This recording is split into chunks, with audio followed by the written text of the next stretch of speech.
So let's continue with the previous video. One way to change the way you display data on MATLAB is using the format function or format command. You can display it in the long format, short format, long scientific notation, exponential format, short scientific notation, and rationally or ratio. So if you use the format function and say like format long, from that point on everything it's going to be displayed in the long version. The same thing for short. If you say short, it would only show 4 decimal places after the decimal point, and in the long exponential format it would show the number in the scientific notation, something times 10 to power negative something or 10 to power positive something. This should be less than 10. The number, the factor should be less than 10. The same thing with the short scientific notation. And finally, the ratio or rational format, it basically shows numbers in terms of ratio. Okay, so another operator that we have in MATLAB, it's the colon operator.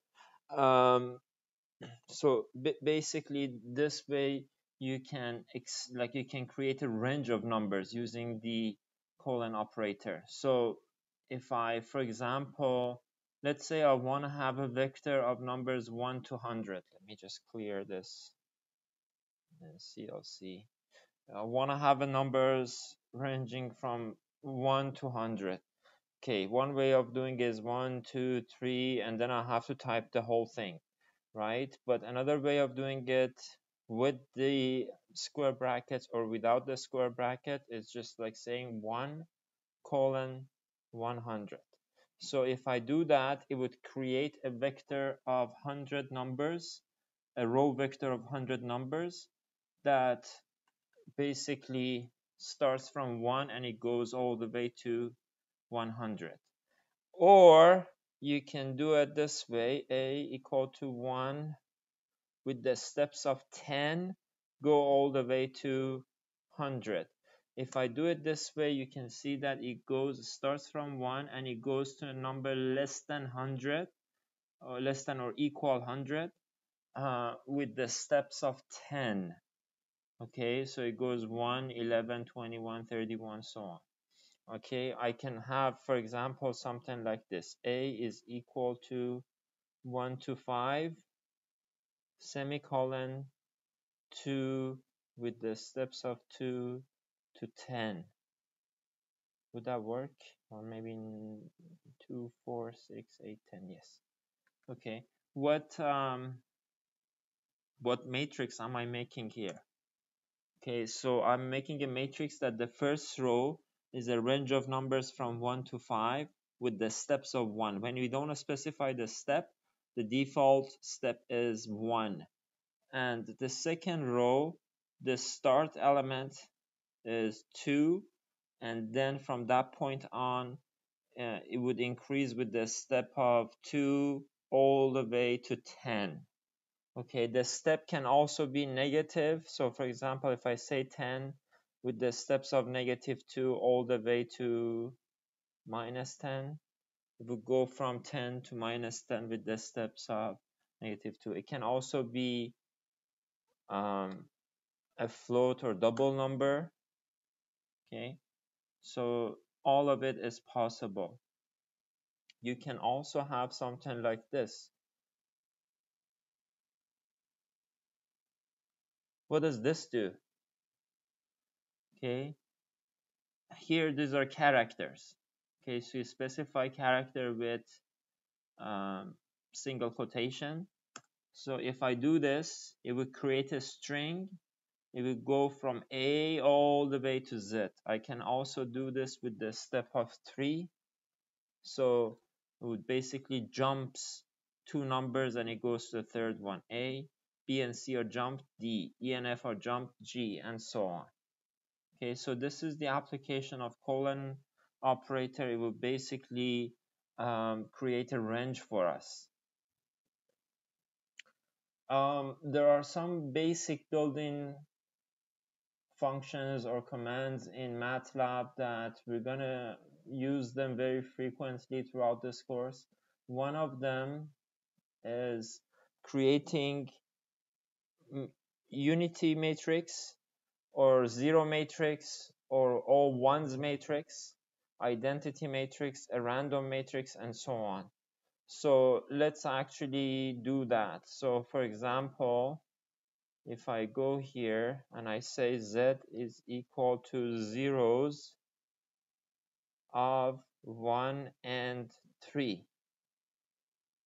What is 1? The number of rows. What is 3? The number of columns. So if I do that, it would create a matrix of 3 zeros. The same thing can happen with ones. Okay. Also, one thing, if you only specify one number, it would assume that the same number would apply to number of rows and number of columns. So it would create a 3 by 3 matrix. So this is the same as saying 3 comma 3. And the identity matrix is basically, let me just like do it with capital I 3. This would create a matrix, a square matrix that has all diagonals equal to 1 and the rest equal to 0. What's going to happen if I have 3 comma 5? It would again make the main diagonal 1 and the rest of the elements equal to 0. There are some functions that create random matrices for us.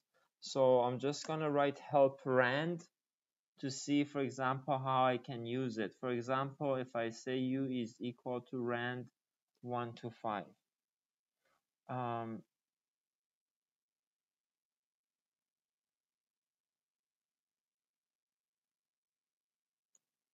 It would create a matrix with 1 row and 5 columns with all random numbers between 0 to 1. Okay, with all random numbers between 0 to 1. So this is what rand function does. Okay, and again, if I just like specify one number, it would create a 5 by 5 matrix with all the elements equal to random numbers generated between 0 to 1. Now, if you look at the help, see that it's a good idea if you're doing this for a serious application and if you want to create really random numbers, you basically have to use the random number generator. Okay, in this case the numbers are going to be random. Otherwise, every time you might get the same random number if you don't do that. The same thing applies to C++. If you remember from C++, we had the same thing for rand and srand. Srand is basically the random number generator that you seed the random number generation using that based on time. So the same thing applies here. Here, like, we're not going to get into details, but you can see here.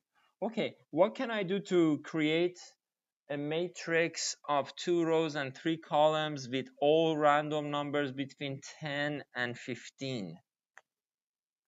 How can I do that? Or like, let's say like I want to create random numbers like a 5 by, I'm just going to type it here, 5 by 6 matrix with all random numbers in the range 0.5 to 9.2. How can I do that using the rand function? The rand function only creates random matrices with the elements between 0 and 1. So how can I make it between 0.5 and 9.2? Can you think about it? Okay, so one way of doing it is basically creating a 5 by 6 matrix. Okay, and if I multiply this by 9.2 minus 0.5, 9.2 minus 0.5, it's equal to 8.7, right? So far I have random numbers between 0 up to 8.7. You can see that here nothing is bigger than 8.7, nothing is smaller than 0. Okay, but this is not what I wanted. I wanted to be between 0.5 to 9.2. So what do I need to do? I just need to add 0.5 to this. Okay, now all my numbers are random numbers between 0.5 and 9.2. Okay, so this is how you can create floating point random numbers using MATLAB. The same thing can happen for integer numbers. You have a function or a command called randi, short for rand integer. Okay, so this one is a little bit different from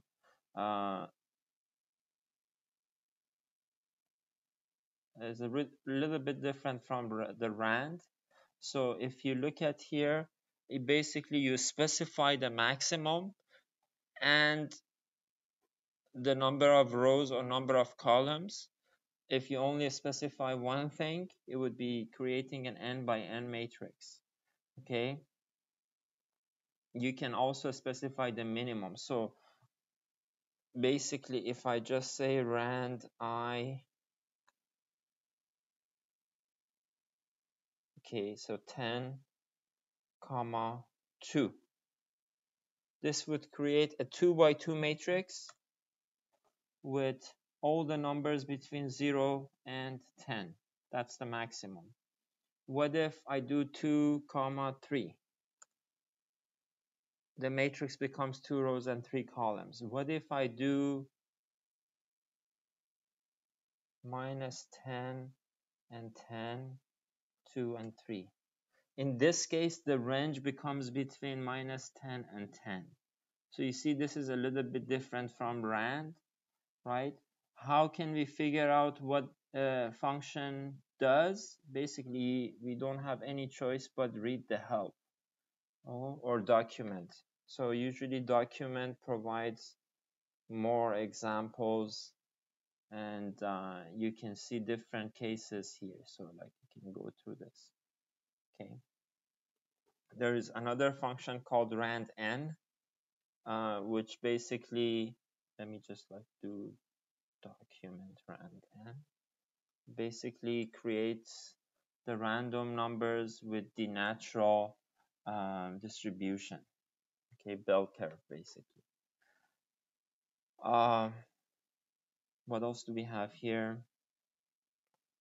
So we talked about the colon that would just basically create a range.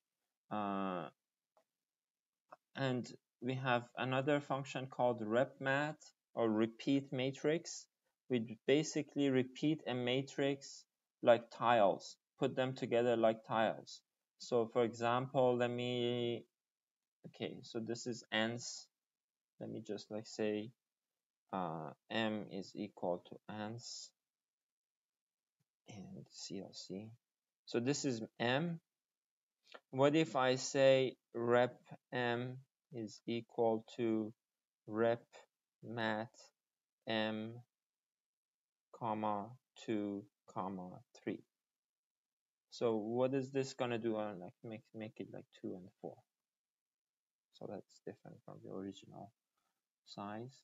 So it basically puts matrix A like tiles. This is one A, this is another A, this is another A, another A. So it makes a bigger matrix, which is like 8 times bigger than M, right? And put them together like this: 2 rows of M and 4 columns of M, and so on. So these are like some functions. There are many more functions in MATLAB. We're not going to go through all of them, but I'll just like choose few of them. So other functions that are available, you can get the diagonal matrices like this. So for example, if I say diag m, it would give me the whatever it's on the main diagonal of matrix M. But what if I do diag 5? It's also considered a 1 by 1 matrix, so it would just like diag is basically, I should correct myself, it captures the diagonal of a matrix. Okay, another function called true or false. Anything but 0 is true. So if I say true 0, it's going to give me false, a logical array, a 0 by 0 array of Boolean 0. If I say true 1, this is going to be 1, logical 1. Okay. A very important function, linspace. This is very similar to the colon operator. This is another way of creating ranges. So let's say like I want to go from 1 to 100 with the steps of 2. I can do it like, oops.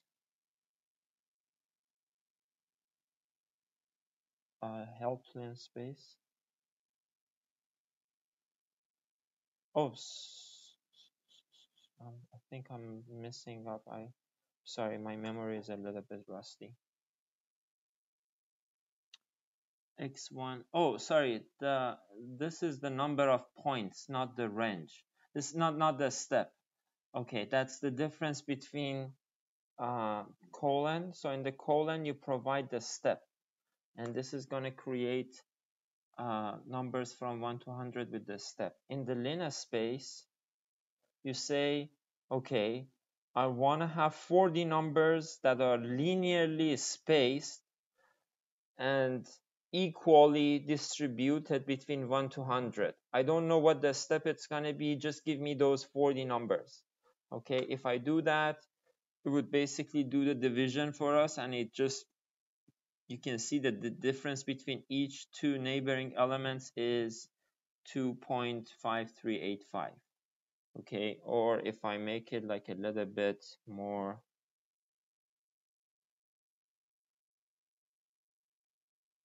let's do 20. No, 21. Yeah, oh no. Anyways, because this goes all the way to 100, the distance is 99. Let's do 100 with 9.